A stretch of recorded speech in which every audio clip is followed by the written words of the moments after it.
సహ్యాద్రి పర్వత శ్రేణిలోని చరణాద్రి కొండల్లో ఉన్న ఎల్లోరాలోని 16వ గుహలోని ఏకశిల నిర్మాణమే కైలాస దేవాలయం. అయితే ఈ ఆలయాన్ని ఎప్పుడు ఎవరు ఎలా నిర్మించారనే దాని పట్ల ఇప్పటికీ స్పష్టత లేదు.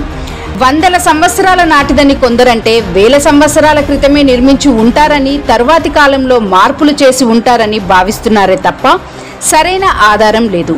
ఈ దేవాలయం కైలాస పర్వతాన్ని తలపించేలా ఉంటుందని చెప్తారు పరిశీలకులు.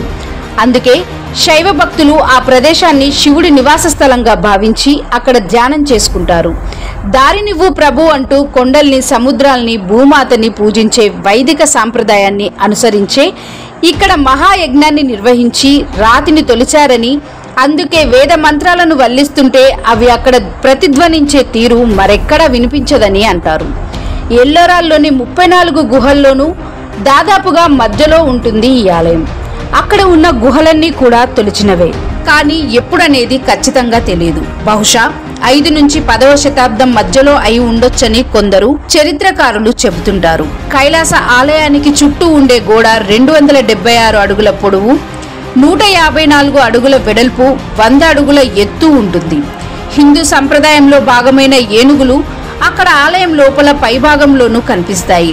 ఆలయం మధ్యలోని గర్భగుడిలో శివుడు కొలువై ఉంటాడు. మిగిలిన గుడులకు భిన్నంగా ఈ ఆలయ శిఖరం చిన్నది. మధ్యలో ఉన్న మండపం నుంచి నంది వాహనం వరకు వంతెన లాంటి నిర్మాణం ఉంటుంది. నందికి 2 వైపులా ధ్వజస్తంభాలు 45 అడుగుల ఎత్తులో ఉంటాయి. ఈ ప్రాంగణంలో గర్భగుడితో పాటు గంగా, యమున, సరస్వతుల కోసం నిర్మించిన మందిరాలు ఉన్నాయి. గోడల మీద రామాయణ, మహాభారత గాథలు, శివపార్వతులు, వరాహమూర్తి, మహిషాసుర వధ ఇలా అన్నింటినీ చెక్కిన వైనం చూపరుల్ని చిత్తరువుల్ని చేస్తుంది.